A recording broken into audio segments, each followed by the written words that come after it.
اگر وہ حاملہ ہے تو وضع حمل کے بعد وہ کسی کے نکاح میں آ سکتی ہے، ورنہ وہ کسی بھی مرد کے لیے حلال ہوگی، اس پر وہ حکم نہیں لگے گا نکاح شدہ عورت ہونے کا۔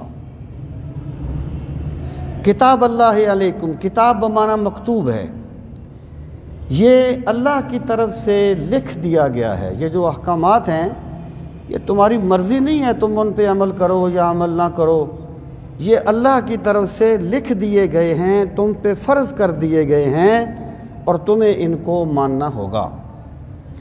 وَأُحِلَّ لَكُمْ، احلّ مجہول کا صیغہ ہے، اور حلال کر دیا گیا، لکم تمہارے لیے، ما جو کچھ، وراء علاوہ ہے، ذالکم اس کے، یعنی ان عورتوں کے علاوہ جن کا ذکر پچھلی آیت میں گزرا، حرمت علیکم امہاتکم اور والمحصنات من النساء، ان کے علاوہ تمام عورتیں تمہارے لیے حلال کر دی گئی ہیں۔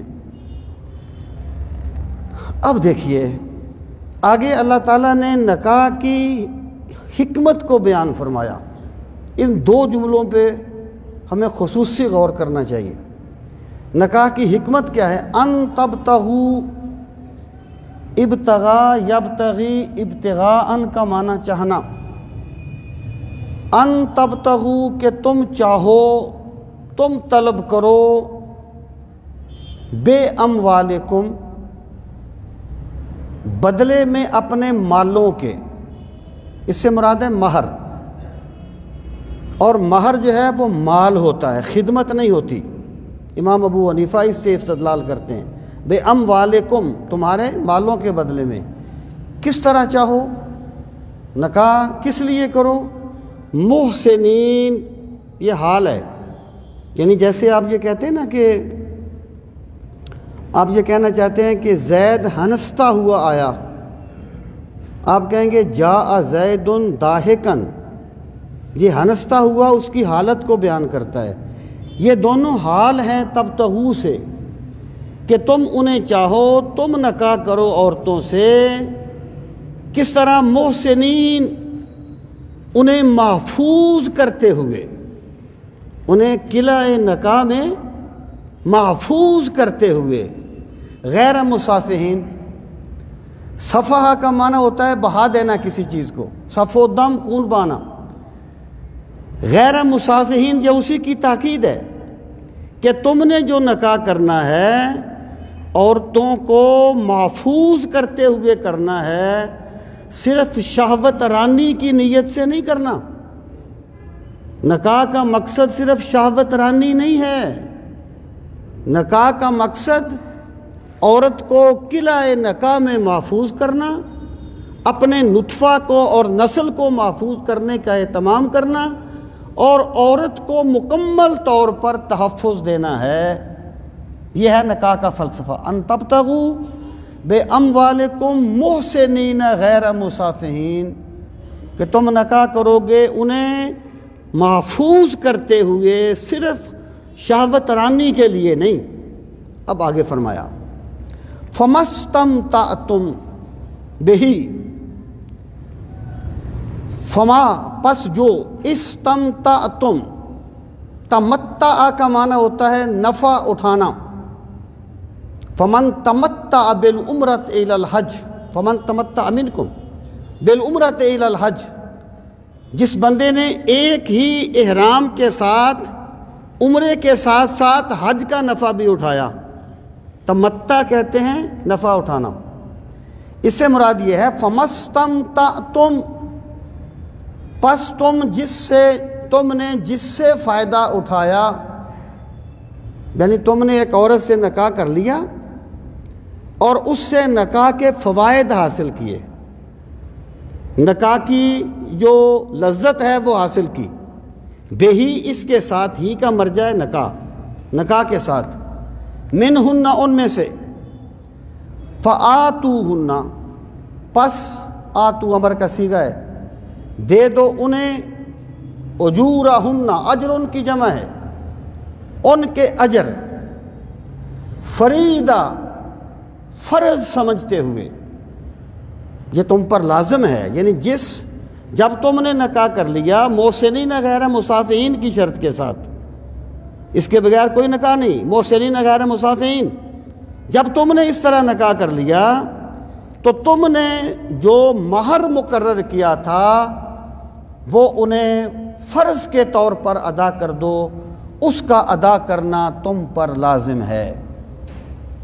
اب آگے اچھا اب اس پہ غور فرمائیں، فَمَسْتَمْتَعْتُمْ، اس کا ترجمہ یہ کرنا کہ پس تم نے جن عورتوں سے نکاح متع کیا ہو انہیں ان کے اجر دے دو۔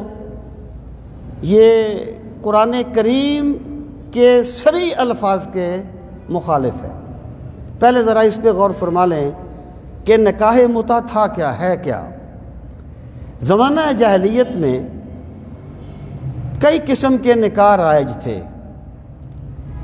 حق یہ ہے کہ نکاح ایک ہی ہے جس میں میراث بھی چلتی ہے، طلاق اور خلا کے مسائل بھی چلتے ہیں، اور وہ عورت وارث بھی بنتی ہے، نکاح وہی ہے۔ باقی انہوں نے صرف اور صرف اپنی خواہشات کو جواز دینے کے لیے کچھ چیزوں کو نکاح کا نام دیا ہوا تھا، کہتے تھے یہ بھی نکاح ہے۔ ایک نکاح تھا نکاح استبداء، الف سین تے بے دواد الف عین، نکاح استبداء۔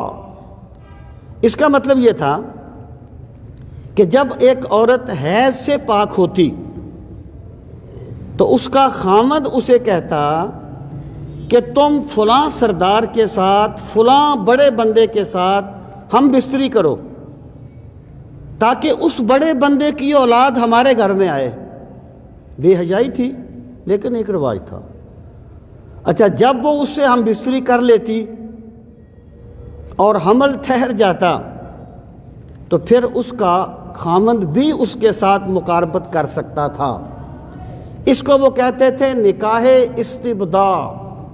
اب آپ خود دیکھ لیں اس میں نکاح کیا ہے اور بے حیائی کیا ہے، لیکن بہرحال ان کا ایک طریقہ وہاں پر مروج تھا۔ ایک تھا نکاح بغایا۔ نکاح بغایا یہ تھا کہ 10 بندے اکٹھے ہو کر ایک عورت سے ہم بستر ہوتے، اور جب بچہ پیدا ہوتا تو وہ عورت کسی ایک کو کہہ دیتی کہ یہ تیرا بچہ ہے، اسے وہ قبول کرنا پڑتا۔ اس کو نکاح بغایا کہتے تھے، بغیت ان کی جمع ہے۔ ایک تھا نکاح جمع کہ 7-8 بندے اکٹھے ہوتے، ایک عورت سے مقاربت کرتے، اور جب بچہ پیدا ہوتا تو کسی قیافہ شناس کو بلایا جاتا، اور قیافہ شناس بچے کو دیکھتا، ان بندوں کو دیکھتا، کہتا بھئی یہ اس کا بچہ ہے، تو وہ اس کو قبول کر لیتا۔ اس کو وہ نکاح جمع کہتے تھے۔ ایک تھا نکاح متع۔ نکاح متع، نکاح متع یہ تھا کہ مرد اور عورت آپس میں راضی ہو گئے، نہ اس میں کوئی گواہ، نہ اس میں کوئی طلاق، نہ اس میں کوئی خلا، نہ اس میں کوئی میراث، کچھ بھی نہیں تھا۔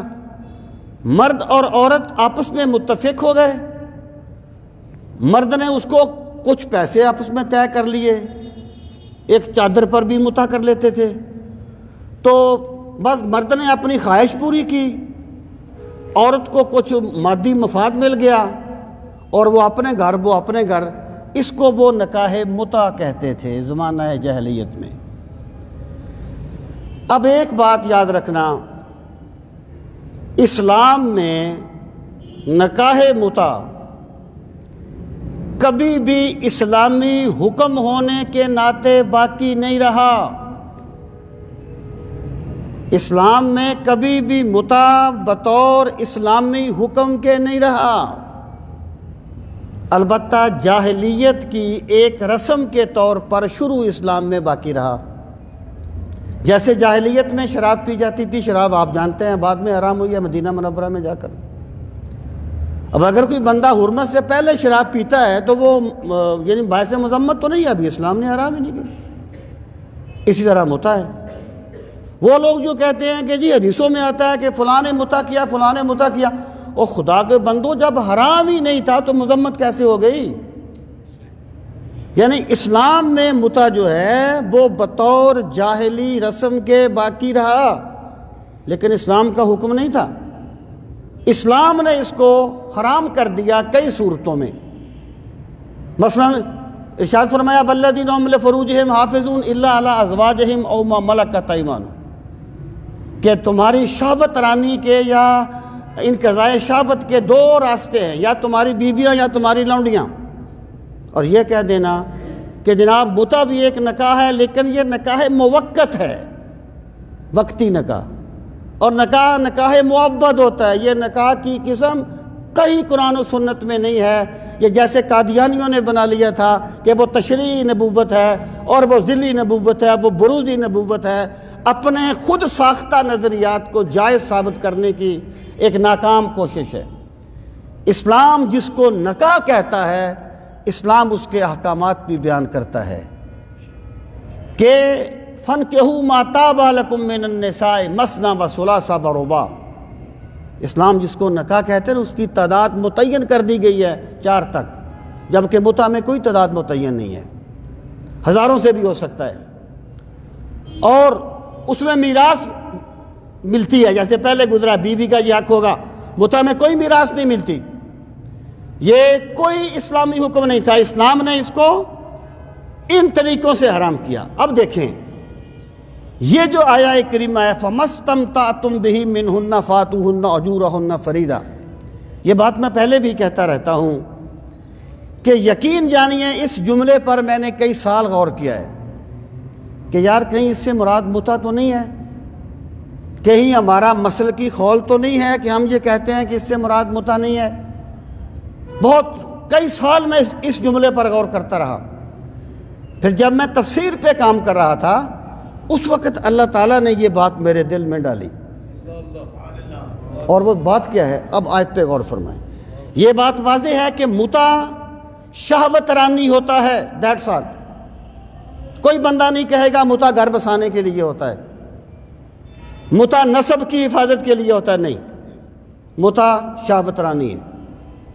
اب اللہ تعالیٰ پہلے جملے میں تو یہ فرمائے ان تبتغوا باموالکم محسنین غیر مصافحین، کہ تم نے نکاح کرنا ہے محفوظ کرنے کے لیے، شہوت رانی کے لیے نہیں۔ پہلے جملے میں یہ کہے کہ نکاح شہوت رانی کے لیے نہیں کرنا، اور دوسرے جملے میں کہہ دے کہ تم متع کرو تو یوں کرو۔ پہلے جملے میں شہوت رانی سے روکا، دوسرے میں اس کو جائز قرار دے دیا۔ یہ اللہ کے کلام میں کیسے ہو سکتا ہے؟ یہ اللہ کے کلام میں کس طریقے سے ہو سکتا ہے؟ اس لیے قرآن کریم، اور میں احادیث مبارکہ کی طرف نہیں آ رہا ہوں، میں صرف قرآن پہ رہ رہا ہوں دانستہ، کہ قرآن کریم کی یہ آیت یہ جملوں کا ربط بتاتا ہے کہ فَمَسْتَمْتَعْتُمْ سے مراد متع نہیں ہے۔ اور اسی طریقے سے آج کل جو اصطلاحیں گھڑی ہیں، نکاح مسیار، نکاح فلاں، سب شہوت رانی ہے، کوئی اسلام میں ان کی گنجائش نہیں ہے۔ اسلام صرف نکاح کا حکم دیتا ہے، محسنین غیر مصافحین۔ تو اللہ پاک نے فرمایا جن سے تم نے نکاح کے فوائد حاصل کر لیے ہوں انہیں ان کے مہر دے دیا کرو فرض سمجھتے ہوئے۔ وَلَا جُنَاحَ عَلَيْكُمْ فِيمَا تَرَاضَيْتُمْ بِهِ مِن بَعْدِ الْفَرِيضَةِ۔ اب کیا تھا؟ مہر تو مقرر ہوا تھا، فرض کریں 50,000 روپیہ۔ اب میاں بیوی اس پہ راضی ہو گئے کہ جی، بیوی نے کہا جی ٹھیک ہے میں تو 20,000 لوں گی، میں 20,000 بھی نہیں لیتی۔ تو اللہ پاک فرماتا ہے وَلَا جُنَاحَ عَلَيْكُمْ، اور تم پہ کوئی حرج نہیں ہے، فیما، اس میں جو تراضیتم، تم آپس میں راضی ہو گئے ہو، بہی، اس کے ساتھ، من بعد الفریضہ، فرض کے بعد، یعنی تم نے نکاح طے، وہ مہر طے کیا تم نے، اور پھر میاں بیوی آپس میں کم پر راضی ہو گئے، تو اللہ تعالیٰ کو اس پہ کوئی اعتراض نہیں ہے، تمہارا اپنا معاملہ ہے، تم اس طریقے سے کر سکتے ہو۔ ان اللہ کان علیما حکیما، بے شک اللہ تعالیٰ خوب جاننے والا اور پوری حکمت والا ہے۔ لوگ کہتے ہیں نہیں کیا کیا باتیں گھڑ لیں. بات یہ ہے کہ اگر صرف جواز تک بات ہوتی نا، جواز تک، چلو پھر بھی بات کچھ کم تھی، تو متع کے تو وہ فضائل بیان کر دیے گئے. اور اسے پتہ نہیں بس ایک بندہ غسل کرے تو قطرے، ایک پانی کے ہر قطرے سے اتنے فرشتے پیدا ہوتے ہیں جو اس کے لیے قیامت تک استغفار کرتے ہیں. اور من تمتع مرتن درجتہ کدرجۃ الحسین استغفر اللہ، کیا کیا اس کے فضائل بیان کر دیے گئے. میرے بھائی، اللہ رب العزت نے یہاں پر ارشاد فرمایا کہ وَلَا جُنَاحَ عَلَيْكُمْ فِيمَا تَرَادَيْتُمْ بِهِ مِن بَعْدِ الْفَرِيضَةِ، کہ اگر تم راضی ہو جاؤ آپس میں تو اللہ تعالیٰ کو اس پہ کوئی اعتراض نہیں ہے. کہتے ہیں دیکھو حضرت عمر نے متع کو حرام کر دیا، ورنہ کوئی بندہ بدکاری نہ کرتا. میں کہتا ہوں یار مجھے بتاؤ، اگر حضرت عمر نے متع کو حرام کر دیا ایک حلال چیز کو، تو گویا تم پورے صحابہ اور پوری اہل بیت پہ الزام لگا رہے ہو کہ دین کو بدل دیا گیا اور کوئی نہیں بولا. ایک میرے آشیاں کے 4 تنکوں کے لیے برق کی زد میں گلستان کا گلستان رکھ دیا. یعنی یہ کتنا بڑا ایک اسلام کی بنیادیں ہلانے کی کوشش ہے کہ یہ کہہ دیا گیا کہ جناب حضرت عمر نے یہ کر دیا. آج کوئی بندہ مجھے بتائیں اللہ کے کسی حکم کو بدلنا چاہے، ہمارا کیا مقابلہ ہے ان پاک باز لوگوں کے ساتھ؟ لیکن کوئی بندہ بھی پیچھے نہیں رہے گا. اور وہ تو صحابہ کا دور تھا جس دور کے بارے میں اللہ نے فرمایا کلم وعد اللہ الحسنہ، میرے نبی کے قدموں میں سارے بیٹھنے والے ایسے ہیں کہ میں ان کے جنتی ہونے کا اعلان کرتا ہوں. یہ کتنا بڑا تان ہے صحابہ کرام پر، کتنا بڑا تان ہے اہل بیت پر کہ دین کو بدل دیا گیا استغفر اللہ، اور وہ نہیں بولے. اور پھر یہ کہنا کہ جناب اگر وہ اس کو حرام نہ کرتے تو کوئی بندہ بدکاری نہ کرتا. میں نے کہا بڑا اچھا فلسفہ ہے کہ اگر اسلام میں نماز فرض نہ ہوتی تو کوئی بے نماز نہ ہوتا. اگر اسلام میں رشوت حرام نہ ہوتی تو کوئی بندہ رشوت خوری کا گناہ نہ کرتا. یار یہ کیا فلسفہ ہے، یہ کیا باتیں ہیں جو کی جا رہی ہیں. اللہ رب العزت نے ارشاد فرمایا، پھر یہ کہا جا سکتا تھا نا متع کو کیوں حرام کر دیا گیا؟ تو اللہ پاک نے فرمایا ان اللہ کان علیما حکیما، میرا ہر حکم کامل علم اور کامل حکمت پر مبنی ہوتا ہے. اب ارشاد فرمایا یہ دوسری دلیل ہے حرمت متع پر.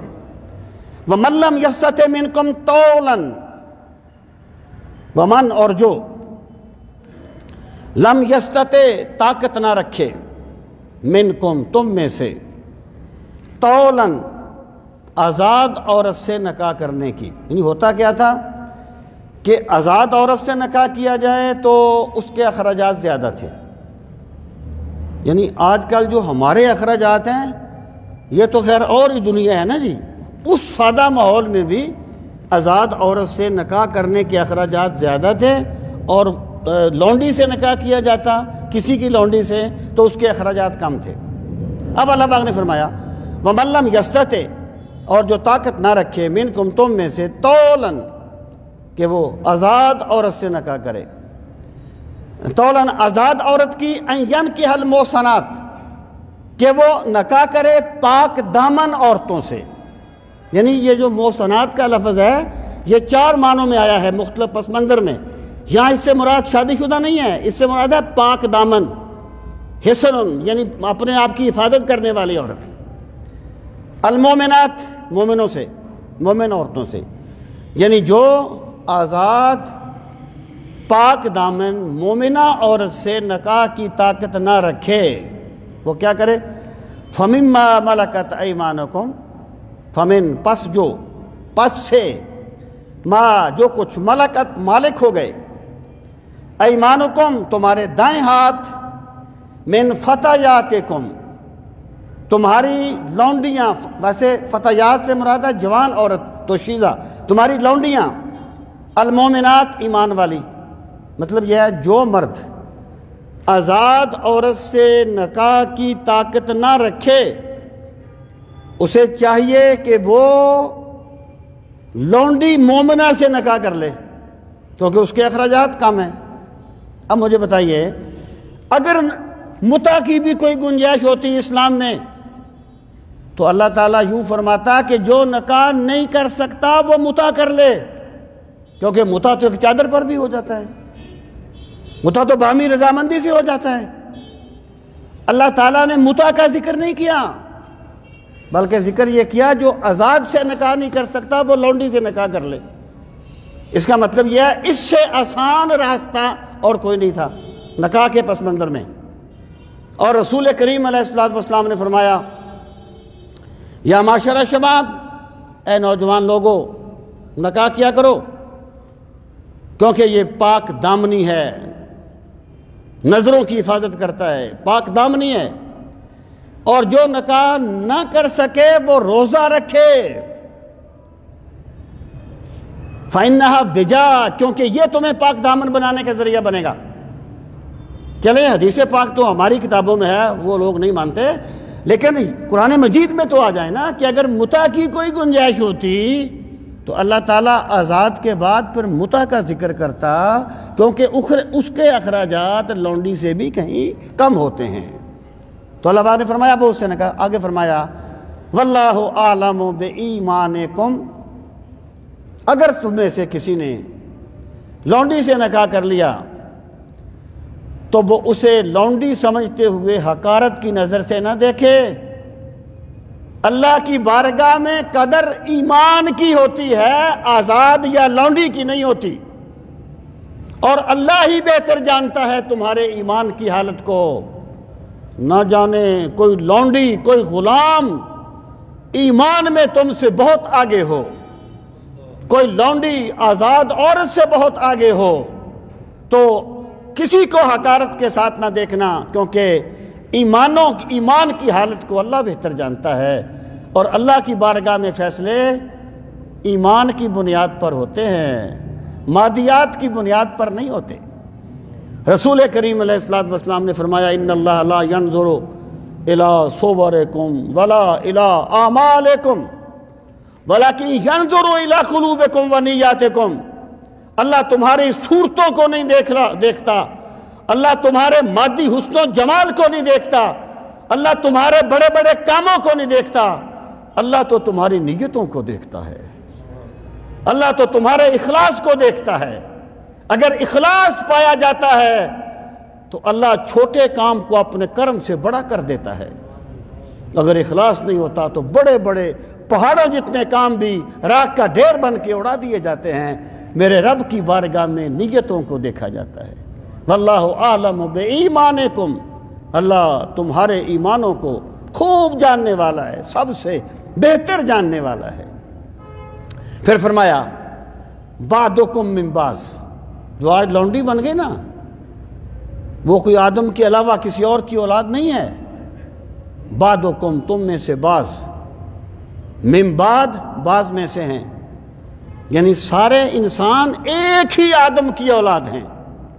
یہ تو کوئی زمانہ ایسا اس کے ساتھ کوئی معاملہ ہو گیا کہ اس کو غلام بنا لیا گیا، ورنہ تمام انسان آدم کی اولاد ہیں، اور اللہ نے ہر انسان کو آزاد ہی جنا ہے، اللہ نے ہر انسان کو آزاد ہی پیدا کیا ہے۔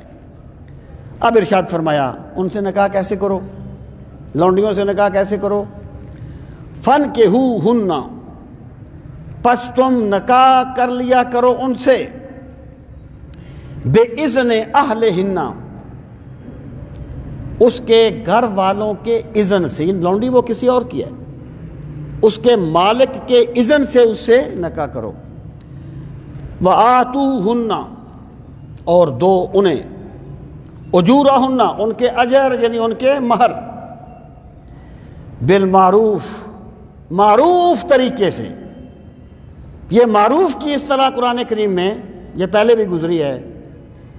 معروف سے مراد یہ ہے کہ نکاح کرو اور مہر اتنا کم نہ رکھو کہ تمہیں دوسروں کو بتاتے ہوئے شرم آئے،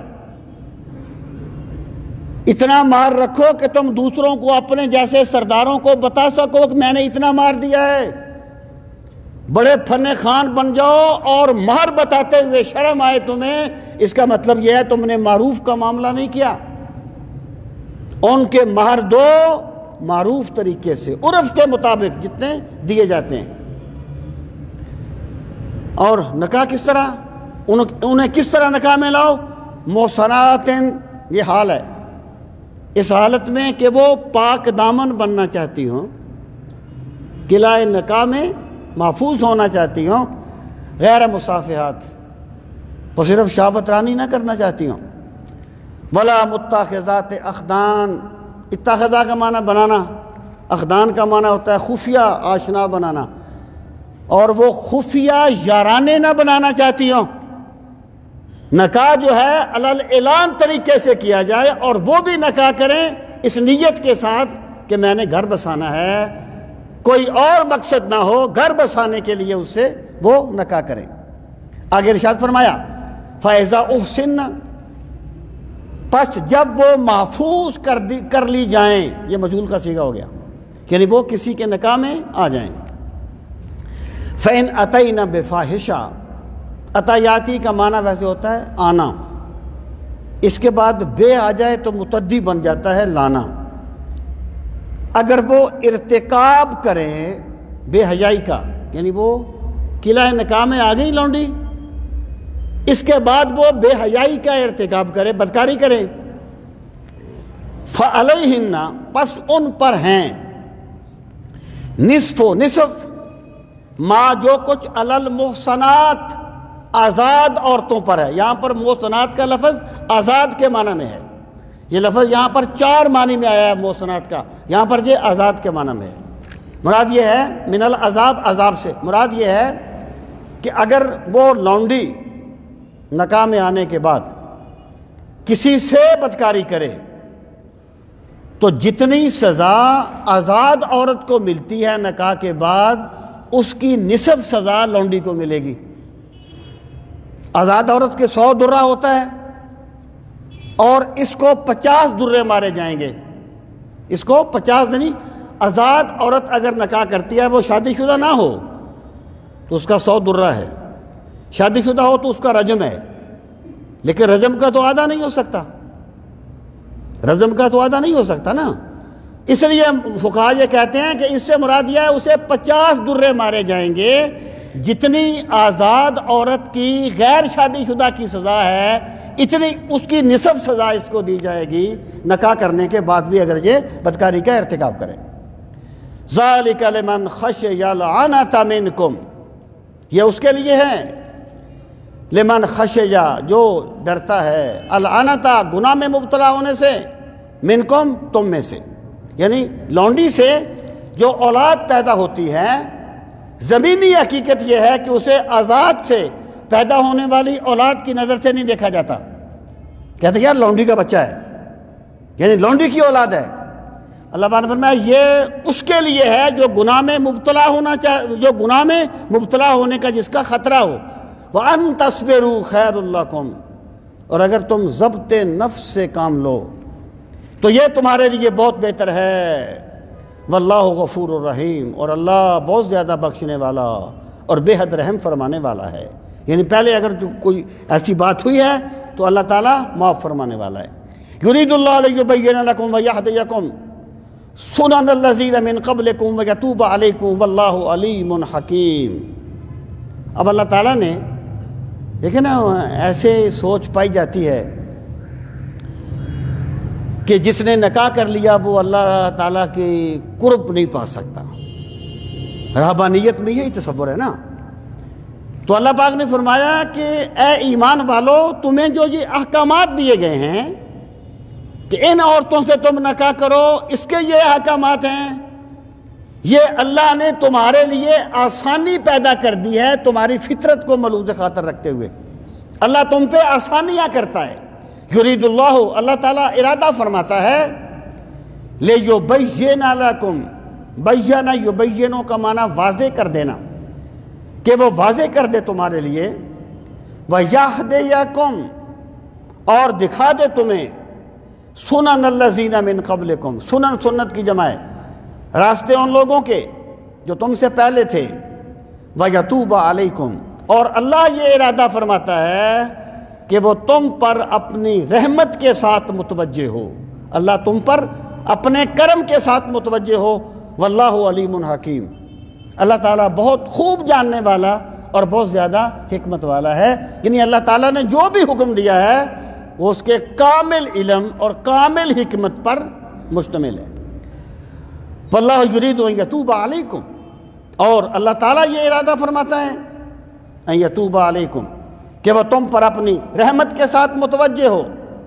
وَيُرِيدُ الَّذِينَ يَتَّبِعُونَ الشَّهَوَاتِ، اور وہ لوگ جو پیروی کرتے ہیں شہوات کی، وہ ارادہ کرتے ہیں ان تمیلوا میلا عظیما، مالا یمیلو کا معنی جھک جانا، کہ تم جھک جاؤ یعنی گناہ کی طرف، میلن عظیما بہت بڑا جھک جانا۔ اللہ تمہاری فطرت کے مطابق حکم دے کے تمہیں راہ راست پہ رکھنا چاہتا ہے، اور خواہشات کے پیروکار تمہیں اس سے ہٹانا چاہتے ہیں اور تمہیں گناہ میں مبتلا کرنا چاہتے ہیں۔ یرید اللہ ان یخفف عنکم، اللہ ارادہ فرماتا ہے کہ تم پر تخفیف کرے، تم پر نرمی کرے۔ یعنی عبادت کا مدعا انسان کو مشقت میں ڈالنا نہیں ہوتا۔ عبادت کا مدعا، ایک تو آپ یہ چیز یاد رکھیں کہ طریقہ ہے عبادت، اللہ تعالیٰ نے وہ راستہ بنا دیا ہے جو تعمیر شخصیت کا راستہ ہے۔ جیسے اللہ نے دیکھنے کے لیے آنکھیں بنا دی، سننے کے لیے کان بنا دیے، ایسے اللہ نے نظام عبادات دے دیا انسان کو سنوارنے کے لیے، یہ اللہ کا ضابطہ ہے، اور اس میں اللہ تعالیٰ بندے پر بیجا سختی نہیں کرتا، اللہ تعالیٰ اپنے بندوں پر نرمی فرماتا ہے۔ عبادت کا مقصد بندے کو مشقت میں ڈالنا نہیں ہے، عبادت اللہ تعالیٰ کے حکم ماننے کا نام ہے۔ وہ اگر فرمائے کہ یہ کام کرو تو کرنا عبادت ہے، وہ فرمائے یہ کام نہ کرو تو نہ کرنا عبادت ہے، اللہ تم پہ نرمی چاہتا ہے۔ آگے فرمایا وَخُلِقَ الْإِنسَانُ ضَعِيفًا، اور انسان پیدا ہی کیا گیا ہے کمزوری کی حالت میں، یعنی جو انسانی جبلت میں کمزوریاں رکھی گئی ہیں، انسانی جبلت میں عام انسانوں کی بات ہے، اللہ تعالیٰ نے ان کو ملوذ خاطر رکھ کے تمہیں یہ احکامات دیے ہیں۔ یا ایھا الذین آمنوا لا تأکلوا اموالکم بینکم بالباطل الا ان تکون تجارۃ عن تراض منکم ولا تقتلوا انفسکم ان اللہ کان بکم رحیما۔ اب اللہ تعالیٰ نے مال کے حکامات بیان فرمائے اصلاح معاشرہ کے لیے۔ ارشاد فرمایا یا ایھا الذین آمنوا، اے وہ لوگوں جو ایمان لائے، لا تاکلوا اموالکم، نہ کھاؤ اپنے مال، بینکم اپنے درمیان، بالباطل ناجائز طریقے سے۔ یہ جو باطل کا لفظ ہے یہ بہت جامع لفظ ہے، یعنی اس میں ہر وہ طریقہ شامل ہے جس میں کسی پہ زیادتی کی جائے، کسی کی مجبوری سے فائدہ اٹھایا جائے، کسی کی ناواقفیت سے فائدہ اٹھایا جائے، ہر چیز اس میں شامل ہے۔ اے ایمان والو، آپس میں ایک دوسرے کے مال باطل طریقے سے نہ کھاؤ۔ ایک دوسرے کے مال کیسے لو؟ الا ان تکون تجارتا عن تراض منکم، الا مگر ان تکون کہ ہو، تجارتا تجارت، عن تراض یہ باب تفاعل ہے، باہمی رضامندی کے ساتھ، منکم تم میں سے، یعنی تم ایک دوسرے کے مال لے سکتے ہو باہمی رضامندی کی تجارت کے ساتھ۔ یہاں تجارت سے مراد صرف تجارت نہیں ہے جو ایک تاجر کرتا ہے، بلکہ خدمت کے عوض میں معاوضہ ملتا ہے، یہ بھی تجارت ہے۔ شرط کیا رکھی؟ ان تراض منکم، باہمی رضامندی۔ دیکھیں رسول کریم صلی اللہ تعالیٰ علیہ وآلہ وسلم نے نہا رسول اللہ صلی اللہ علیہ وسلم عن بیع المستر، سرکار نے بیع مستر سے منع فرمایا۔ بیع مستر کیا ہے؟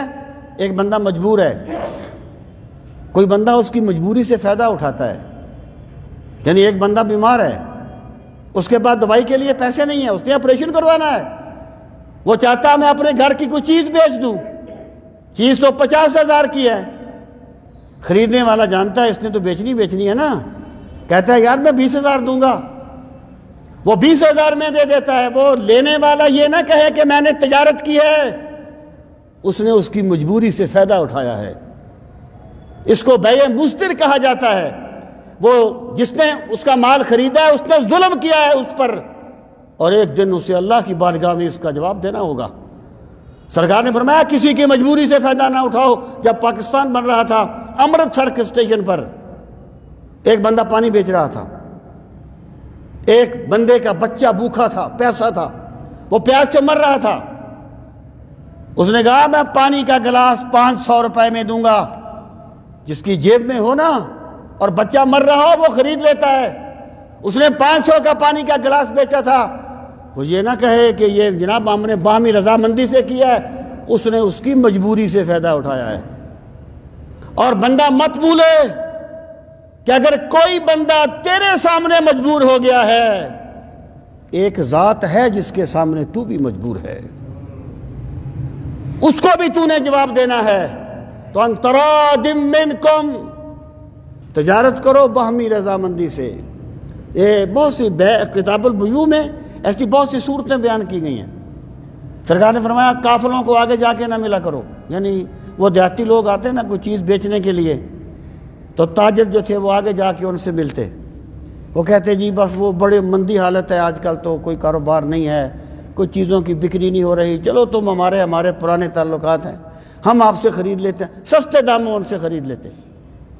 سرکار نے فرمایا آگے جا کے ان سے مت ملا کرو، وہ خود مارکیٹ میں آئے اور صورتحال کو دیکھیں، تو بندے کا ضمیر بڑے فیصلے کر دیتا ہے۔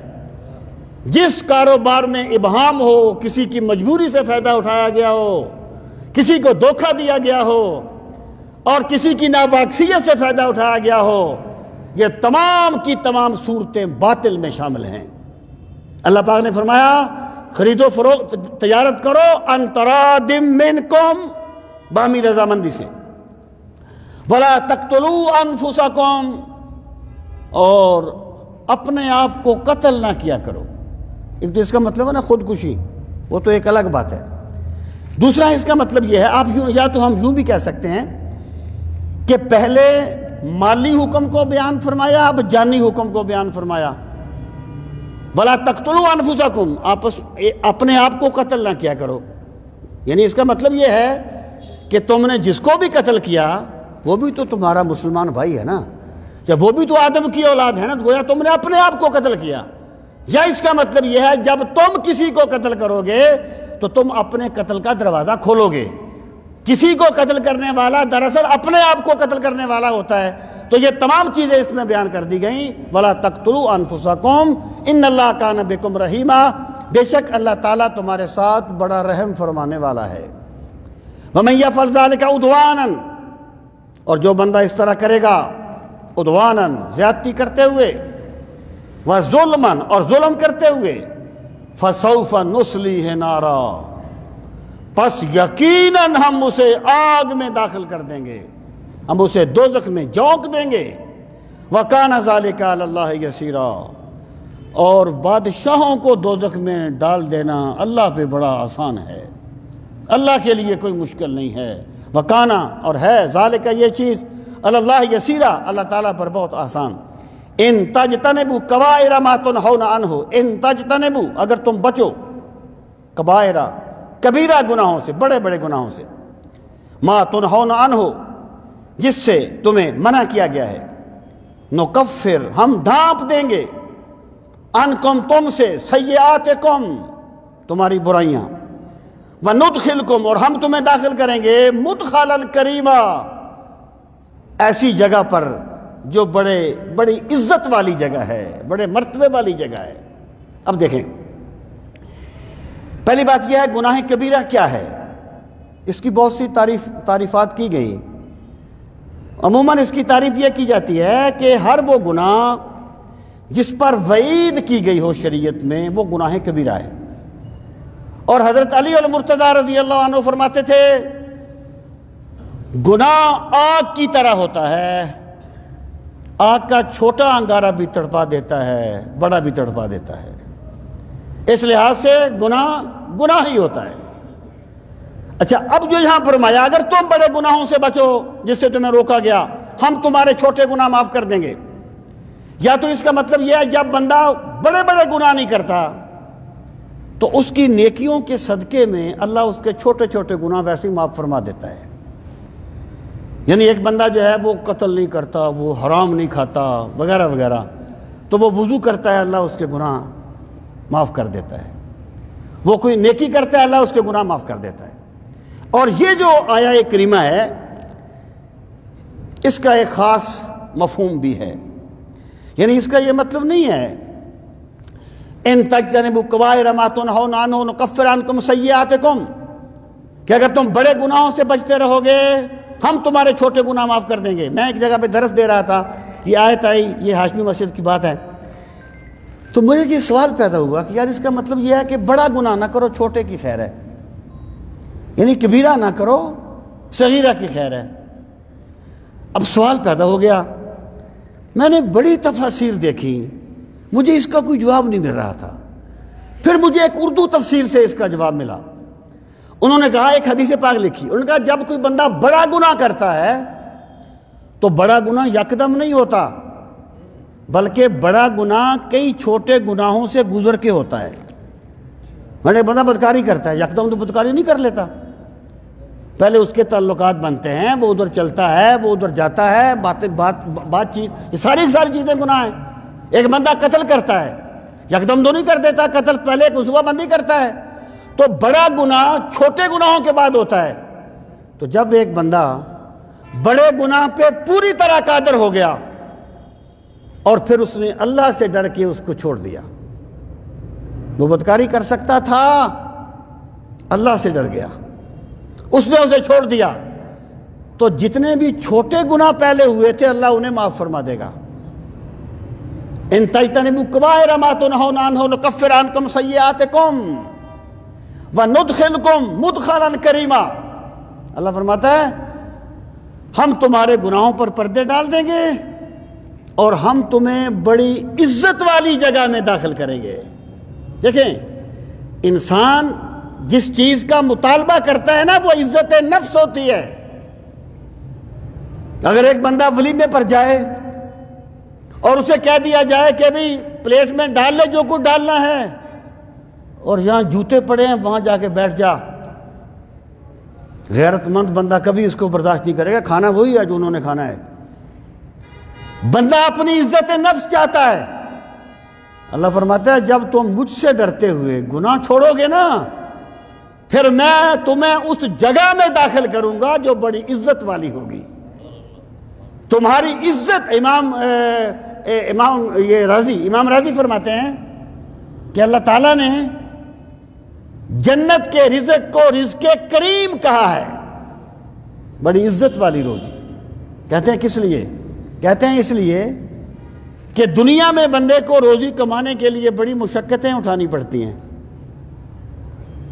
بڑی باتیں سننی پڑتی ہیں، لیکن وہاں جب بندہ جائے گا نا تو بندہ ارادہ کرے گا، جس چیز کو کھانے کا ارادہ کرے گا وہ چیز اس کے سامنے آ جائے گی۔ اللہ نے اس کو رزق کریم قرار دیا ہے۔ حضرت سائیں توکل شاہ بالوی رحمۃ اللہ تعالی علیہ ایک مرتبہ حدیث پڑھا رہے تھے اور فرمانے لگے کہ جنت کے جو درخت ہوں گے نا وہ اتنے اونچے ہوں گے، اتنے اونچے پھل لگے ہوں گے۔ تو کسی بندے نے کہا، کسی شاگرد نے کہا، حضرت پھر تو جنتی بڑی مشکل سے پھل توڑیں گے۔ تو وہاں پر ایک درخت تھا، آپ نے فرمایا نہیں، وہ ایسے اشارہ کرے گا درخت کو جنتی، اور درخت اس کے سامنے جھک جائے گا۔ جب آپ نے یہ کہا نا، وہ درخت حضرت سائیں توکل شاہ بالوی کے سامنے جھک گیا۔ آپ نے فرمایا جلیا میں نے تجھے نہیں کہا تھا، میں تو بات بتا رہا تھا، یہ ہے ندخلکم مدخلا کریما، اللہ تمہیں اس جگہ میں داخل کرے گا یہاں تمہاری عزتوں کا کوئی اندازہ نہیں لگا سکے گا۔ وَلَا تَتَمَنَّوْا مَا فَضَّلَ اللَّهُ بِهِ بَعْضَكُمْ عَلَىٰ بَعْضٍ، یہ کچھ عورتیں تھیں، یہ پھر خواتین کے احکام ہیں۔ انہوں نے حسن نیت سے یہ کہا کہنے لگی اگر ہم بھی مرد ہوتے تو ہم بھی جہاد میں جاتے، ہم بھی مرد ہوتے تو ہم بھی لوگوں کی امامت کرواتے۔ تو یہاں اللہ پاک نے فرمایا کہ میں نے جس کو جو دیا ہے اس کو پانے کی تمنا نہ کیا کرو۔ اگر اللہ نے کسی کو ایک عام خاندان میں پیدا کر دیا اور وہ کہتا ہے کاش میں سادات میں پیدا ہوتا، تو یہ اللہ کے فیصلے پر گویا کہ تان کر رہا ہے۔ اللہ نے جو بندے کا کام کوشش کرنا ہے، اپنے دائرے میں کوشش کرنا ہے، اور میرے خدا نے ہر بندے کو بڑے وقار کے ساتھ زندگی بسر کرنے کے سامان دیے ہوتے ہیں۔ پوری مخلوقات میں اللہ کا یہی سسٹم رائج ہے۔ تو اللہ پاک نے فرمایا وَلَا تَتَمَنُّوا مَا فَضَّلَ اللَّهُ بِعِبَادِكُمْ عَلَىٰ بَعْضٍ، اللہ نے تم میں سے جو بعض کو بعض پر فضیلت دی ہے نا، خاندان میں، شکل و صورت میں، قابلیت میں وغیرہ وغیرہ، تو اس کی تمنا نہ کیا کرو کہ میں ایسا کیوں نہیں بن گیا۔ لِلرِّجَالِ نَصِيبٌ مِّمَّا اكْتَسَبُوا، مردوں کے لیے وہ ہے جو انہوں نے کمایا، وَلِلنِّسَاءِ نَصِيبٌ مِّمَّا اكْتَسَبْنَا، اور عورتوں کے لیے وہ ہے جو انہوں نے کمایا، وَاسْأَلُوا اللَّهَ مِنْ فَضْلِهِ، اور اللہ سے اس کا فضل مانگا کرو۔ اللہ سے اس کا فضل کیا ہے کہ مالک میرے اعمال نہیں، بس میں تیرے فضل کا طالب ہوں۔ کہتے ہیں کہ ایک بندہ قتل ہو گیا، تو دو بندے پیش ہوئے، ان کو پکڑ لیا گیا، ایک مجرم تھا ایک بے گناہ تھا۔ بے گناہ کو پھانسی لگی، مجرم بچ گیا۔ تو کسی نے کسی اللہ والے سے پوچھا کہ وہ بے گناہ پھانسی لگ گیا اور وہ جو مجرم تھا وہ بچ گیا، یہ کیوں ہوا؟ انہوں نے کہا بات یہ ہے کہ یہ تو بے گناہ پھانسی لگا نا، یہ اللہ سے کہتا تھا یا اللہ عدل کر، یا اللہ عدل کر۔ اور ایک دن یہ نہر میں نہا رہا تھا، ایک کیڑا تیرتا ہوا آ رہا تھا، اس نے کیڑے کو بلا وجہ مار دیا تھا، تو وہ بھی تو اللہ کی جان ہے نا، اللہ کی مخلوق میں سے ایک جان ہے نا۔ یہ کہتا تھا یا اللہ عدل کر، تو پھر جان کے بدلے جان ہو گئی۔ اور جو دوسرا ہے نا، یہ کہتا تھا یا اللہ فضل کر، تو جب اس کا فضل ہوتا ہے پھر عدل کریں تے تھر تھر کمبن اچیاں شانہ والے، فضل کریں تے بخشے جامن میں ورگے منہ کاڑے۔ وَاسْأَلُوا اللَّهَ مِنْ فَضْلِهِ، اللہ سے اس کا فضل مانگا کرو۔ اللہ نے بندے کو جس شکل و صورت پہ پیدا کیا، اللہ نے بندے کو جس ماحول میں پیدا کیا، جس صلاحیت میں پیدا کیا، ہر بندے کو اللہ نے بہترین زندگی گزارنے کے اسباب دیے ہیں۔ تو اللہ سے اس کا فضل مانگا کرو۔ ان اللہ کان بکل شیء علیما، بے شک اللہ تعالیٰ ہر شے کو خوب جاننے والا، اسے پتہ ہے میرا بندہ کن حالات میں ہے۔ وَلِكُلٍّ جَعَلْنَا مَوَالِيَ، اور ہم نے بنا دیا ہر ایک کے موالی، یہ ولا سے نکلا ہے، اور یہاں پر اس سے مراد ہے مورث، یعنی وارث بننے والے۔ پہلے یہ تھا کہ ایک بندہ جو تھا وہ کسی کو اپنا دوست بنا لیتا اور وہ کہتا ہے جی بس میں مر جاؤں گا تو میرا ورثہ تمہیں ہی ملے گا۔ تو اللہ تعالیٰ نے جب یہ میراث کیا، احکام نافذ کیے، تو اس چیز کو ختم کر دیا۔ یہ آیت اس پس منظر میں ہے وَلِكُلٍّ جَعَلْنَا مَوَالِيَ مِمَّا تَرَكَ الْوَالِدَانِ وَالْأَقْرَبُونَ، اور ہر ایک کے ہم نے وارث بنا دیے اس میں سے جو اس کے والدین نے چھوڑا اور قرابت داروں نے چھوڑا۔ وَالَّذِينَ عَقَدَتْ أَيْمَانُكُمْ فَآتُوهُمْ نَصِيبَهُمْ، اور وہ لوگ عقدت پختہ ہو گئے، ایمانکم تمہاری قسمیں، یعنی جن کے ساتھ تم نے عہد و پیمان کیے ہیں اپنے دوستوں کے ساتھ، فآتوہم نصیبہم، تو انہیں دے دیا کرو ان کا حصہ۔ یہ جو میں نے عرض کیا تھا کہ میرا جو وصیت ہے یہ 1/3 میں نافذ ہوتی ہے، تو اگر کسی سے ایسا وعدہ کیا ہے تو اس کو جتنا اس کا حق بنتا ہے اسلامی تعلیمات کے مطابق وہ اس کو دے دو۔ ان اللہ کان علی کل شیء شہیدا، بے شک اللہ تمہارے کاموں کو خوب دیکھ رہا ہے کہ تم کیا کر رہے ہو۔ اللہ تعالی ہم سب کو دین کا فہم صحیح نصیب فرمائے۔ وما علینا الا البلاغ المبین۔ الحمدللہ رب العالمین والعاقبۃ للمتقین، الصلاۃ والسلام علی سید المرسلین وعلی آلہ واصحابہ اجمعین، ربنا آتنا فی الدنیا حسنۃ وفی الآخرۃ حسنۃ وقنا عذاب النار ربنا وآتنا ما وعدتنا علی رسلک ولا تخزنا یوم القیامہ انک لا تخلف المیعاد۔ یا ارحم الراحمین، ہم سب کی حاضری اپنی بارگاہ عالی میں قبول و منظور فرما۔ پروردگار عالم ہمیں نعمت قرآن کی قدر کرنے والا بنا دے۔ پروردگار عالم ہمیں قرآن کریم کی تلاوت کا ذوق نصیب فرما۔ میرے مولا فہم قرآنی کے لیے ہمارے سینوں کو کشادہ فرما۔ پروردگار عالم ہمیں قرآنی تعلیمات کے مطابق زندگی بسر کرنے والا بنا دے۔ ہمیں قرآن مجید کو اپنا امام اور مقتدا بنانے کی سعادت نصیب فرما۔ پروردگار عالم قرآن مجید کی بے پناہ برکتوں کا واسطہ تمام دکھیوں کے دکھ دور فرما، تمام پریشان حالوں کی پریشانیاں دور فرما، تمام بیماروں کو شفائے کاملہ و عاجلہ نصیب فرما۔ جمی مومنین مومنات جس جہان سے چلے گئے، حاضرین مجلس کے جتنے بھی عزیز و اقارب اس دنیا سے چلے گئے، اس مسجد کو آباد کرنے والے تیرے جتنے بھی بندے اس جہان سے چلے گئے، میرے مالک سب کے درجات کو بلند فرما، سب کے ساتھ اپنے کرم کا معاملہ فرما، اپنی رحمتوں کا سلوک فرما۔ میرے مالک جو تیرے بندے تیری پاک کتاب کو سمجھنے کے لیے وقت دیتے ہیں، ان کی حاضری کو شرف قبولیت عطا فرما۔ میرے مالک ان کے وقت میں برکتیں عطا فرما، جان مال میں برکتیں عطا فرما، رزق میں برکتیں عطا فرما۔ میرے مالک سب کو دونوں جہانوں کی عزتیں نصیب فرما۔ وصلی اللہ تعالی علی خیر خلقہ و نور عرشہ و زینت فرشہ محمد وعلی آلہ و اصحابہ اجمعین آمین برحمتک یا ارحم الراحمین۔